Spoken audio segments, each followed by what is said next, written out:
قرآن ہے میرا رہنما، قرآن شفا ہے، نور ہے قرآن، جلا دل کی میرا قرآن، رضا رب کی میرا قرآن، قرآن قرآن۔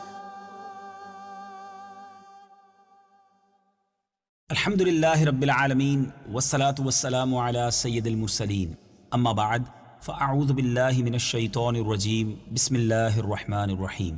الصلاة والسلام علیک یا رسول اللہ وعلی آلک واصحابک یا حبیب اللہ، الصلاة والسلام علیک یا نبی اللہ وعلی آلک واصحابک یا نور اللہ۔ میٹھے میٹھے اسلامی بھائیوں اور مدنی چینل کے ناظرین، سلسلہ ہے ایک قصہ ہے قرآن سے۔ قرآن ہے میرا رہنما، قرآن شفا ہے، نور ہے قرآن، جلا دل کی میرا قرآن، رضا رب کی میرا قرآن، قرآن قرآن۔ آج کون سا قصہ سننا ہے؟ آپ نے دنیا میں بہت سارے شہروں کے بارے میں سنا ہوگا، بڑے جدید، بڑے زبردست تعمیر کیے ہوئے شہر اس دنیا میں موجود ہیں، مگر آج ایک ایسے شہر کی بات ہونی ہے جو الٹا دیا، جو الٹ پلٹ کر دیا گیا۔ یہ کیسا شہر تھا اور وہ کیوں برباد کر دیا گیا؟ بڑا ہی عبرت انگیز واقعہ ہے، اور بدقسمتی سے آج جس بیماری کی، جس برائی کی ہم نے بات کرنی ہے، جو اس قوم میں تھی، جس قوم کے شہر کو تباہ و برباد کر دیا گیا، وہ برائی بدقسمتی سے آج ہمارے معاشرے میں بھی پائی جاتی ہے۔ وہ برائی کون سی ہے وہ بھی آپ کو بتانی ہے۔ آئیے توجہ سے اس قرآنی واقعے کو سماعت کیجیے۔ یہ حضرت لوط علیہ السلام کا شہر صدوم تھا، جو ملک شام میں صوبہ حمص کا ایک مشہور شہر ہے۔ حضرت لوط علیہ السلام بن ہاران بن تارخ، یہ حضرت ابراہیم علیہ السلام کے بھتیجے ہیں۔ یہ لوگ عراق میں شہر بابل کے باشندہ تھے۔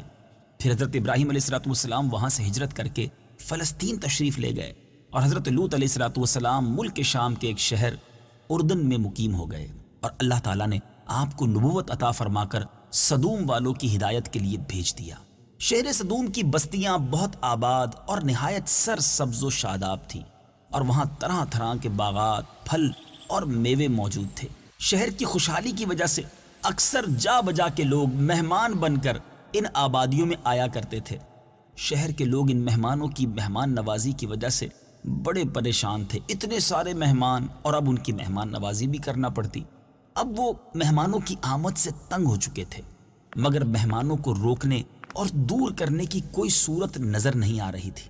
اس ماحول میں ابلیس لعین، شیطان جو ہے، ایک بوڑھے شخص کی شکل میں نمودار ہوا، اور ان لوگوں سے کہنے لگا کہ اگر تم لوگ مہمانوں کو بھگانا چاہتے ہو، اپنے سے دور کرنا چاہتے ہو، اپنی زندگی کو پرسکون بنانا چاہتے ہو، تو ایسا کرو کہ تمہاری بستی میں جب بھی کوئی مہمان آئے تو تم اس کے ساتھ بد فعلی کرو۔ معاذ اللہ، اب سب سے پہلے ابلیس ایک نوجوان اور خوبصورت شخص کی شکل میں خود آیا، اور اس نے بستی والوں کے ساتھ خود بد فعلی کروائی، ایک طرح سے انہیں اس برے کام کا عادی بھی بنایا۔ اب میٹھے میٹھے اسلامی بھائیوں، رفتہ رفتہ یہ لوگ اس برے کام کے اتنے عادی ہو گئے کہ عورتوں کو چھوڑ کر مردوں سے اپنی شہوت پوری کرنے لگے۔ چنانچہ حضرت لوط علیہ السلام نے ان لوگوں کو اس فعل بد سے منع کرتے ہوئے اس طرح واعظ فرمایا، جو کہ قرآن مجید میں ان الفاظ کے ساتھ موجود ہے۔ أتأتون الفاحشة ما سبقكم بها من أحد من العالمين۔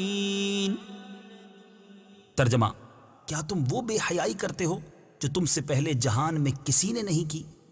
إنكم لتأتون الرجال شهوة من دون النساء بل أنتم قوم مسرفون۔ ترجمہ، بے شک تم عورتوں کو چھوڑ کر مردوں کے پاس شہوت سے جاتے ہو، بلکہ تم لوگ حد سے گزرے ہوئے ہو۔ میٹھے میٹھے اسلامی بھائیوں، حضرت لوط علیہ السلام کے اس اصلاحی اور مصلحانہ بیان کو سن کر اس قوم نے انتہائی بے حیائی کے ساتھ جو آپ کو جواب دیا وہ بھی قرآن پاک میں موجود ہے. آئیے سنتے ہیں. وما كان جواب قومه إلا أن قالوا أخرجوهم من قريتكم إنهم أناس يتطهرون. ترجمہ: اور ان کی قوم کا اس کے سوا کوئی جواب نہ تھا کہ انہوں نے کہا ان کو اپنی بستی سے نکال دو، یہ لوگ بڑے پاک بنتے پھرتے ہیں. جب قوم لوط کی سرکشی اور بدفعلی قابل ہدایت نہ رہی تو اللہ تبارک و تعالیٰ کا عذاب آیا. اور یہ عذاب کیسے آیا؟ چنانچہ حضرت جبرائیل علیہ السلام چند فرشتوں کو لے کر آسمانوں سے اتر پڑے.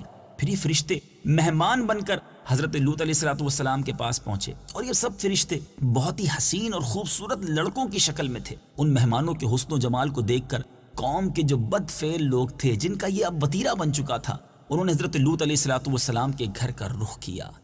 آپ نے ان لوگوں کو بہت سمجھایا کہ یہ میرے مہمان ہیں، مگر وہ قوم ماننے والی نہ تھی. بدفعلی کے ارادے سے آپ کے گھر کا محاصرہ کر لیا، آپ کی دیوار پر چڑھنے لگے. حضرت لوط علیہ السلام نے نہایت دل سوزی کے ساتھ ان لوگوں کو سمجھانا چاہا، اس برے کام سے منع کرنا چاہا، مگر یہ بدفعل اور سرکش قوم اپنے بےہودہ جواب اور برے اقدام سے باز نہ آئی. تو آپ اپنی تنہائی اور مہمانوں کے سامنے رسوائی سے تنگ دل ہو کر غمگین اور رنجیدہ ہو گئے. یہ منظر دیکھ کر حضرت جبرائیل علیہ السلام نے فرمایا کہ اے اللہ عز و جل کے نبی، آپ بالکل فکر نہ کریں، ہم لوگ اللہ تبارک و تعالیٰ کی طرف سے بھیجے ہوئے فرشتے ہیں جو ان بدکاروں پر عذاب لے کر اترے ہیں. لہٰذا آپ مومنین اور اپنے اہل و عیال کو ساتھ لے کر صبح ہونے سے قبل ہی اس بستی سے دور نکل جائیں، اور خبردار کوئی شخص پیچھے مڑ کر اس بستی کی طرف نہ دیکھے، ورنہ وہ بھی عذاب میں گرفتار ہو جائے گا. اور میٹھے میٹھے اسلامی بھائیوں، چنانچہ حضرت لوط علیہ السلام اپنے گھر والوں اور مومنین کو ہمراہ لے کر بستی سے باہر نکل گئے. پھر حضرت جبرائیل علیہ السلام شہر کی 5 بستیوں کو اپنے پروں پر اٹھا کر آسمان کی طرف بلند ہوئے، اور کچھ اوپر جا کر ان بستیوں کو الٹ دیا، اور یہ آبادیاں زمین پر گر کر چکنا چور ہو گئیں اور زمین پر بکھر گئیں. پھر کنکر کے پتھروں کا می برسا اور اس زور سے سنگ باری ہوئی کہ قوم لوط کے تمام لوگ مر گئے، اور ان کی لاشیں بھی ٹکڑے ٹکڑے ہو کر بکھر گئیں. عین اس وقت کہ جب یہ شہر الٹ پلٹ ہو رہا تھا، حضرت لوط علیہ السلام کی ایک بیوی جس کا نام واعلہ تھا، جو در حقیقت منافقہ تھی اور قوم کے بدکاروں سے محبت رکھتی تھی، اس نے پیچھے مڑ کر دیکھ لیا اور یہ کہا کہ ہائے میری قوم. یہ کہہ کر کھڑی ہو گئی. پھر عذاب الہی کے ایک پتھر اس کے اوپر بھی گر پڑا اور وہ بھی ہلاک ہو گئی. چنانچہ قرآن مجید میں یہ واقعہ اس انداز سے بیان ہوا. فَأَنجَيْنَاهُ وَأَهْلَهُ إِلَّا امْرَأَتَهُ كَانَتْ مِنَ الْغَابِرِينَ وَأَمْطَرْنَا عَلَيْهِمْ مَطَرًا فَانظُرْ كَيْفَ كَانَ عَاقِبَةُ الْمُجْرِمِينَ. ترجمہ: تو ہم نے اسے اور اس کے گھر والوں کو نجات دی سوائے اس کی بیوی کے، وہ باقی رہنے والوں میں سے تھی، اور ہم نے ان پر بارش برسائی تو دیکھو مجرموں کا کیسا انجام ہوا. جو پتھر اس قوم پر برسائے گئے وہ کنکروں کے ٹکڑے تھے، اور ہر پتھر پر اس شخص کا نام لکھا ہوا تھا جو اس پتھر سے ہلاک ہوا. اے میرے میٹھے اور پیارے اسلامی بھائیوں، اس واقعے سے کیا سیکھنے کو ملتا ہے؟ یہ بات پتہ چلتی ہے کہ یہ کس قدر برا فعل ہے. مرد کا مرد کے ساتھ بدفعلی کرنا یہ اللہ تبارک و تعالیٰ کو کس قدر سخت ناپسند ہے. مگر بدقسمتی کے ساتھ لواطت یہ آج ہمارے معاشرے میں بھی عام ہوتا جا رہا ہے. اس قوم کی بستیوں کو تو تخت و تاراج کر دیا گیا، اس قوم کی بستیوں کو نیست و نابود کر دیا گیا، مگر آج جو لوگ اس بدفعلی اور اس برے کام میں مصروف ہیں یا اس کو اچھا سمجھتے ہیں، وہ اللہ کی بارگاہ میں کیا منہ دکھائیں گے؟ وہ کیا جواب دیں گے؟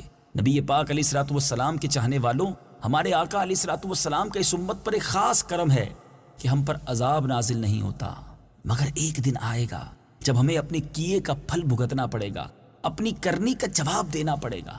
خدارا اپنے اعمال کو ان برے اعمال سے دور رکھیے.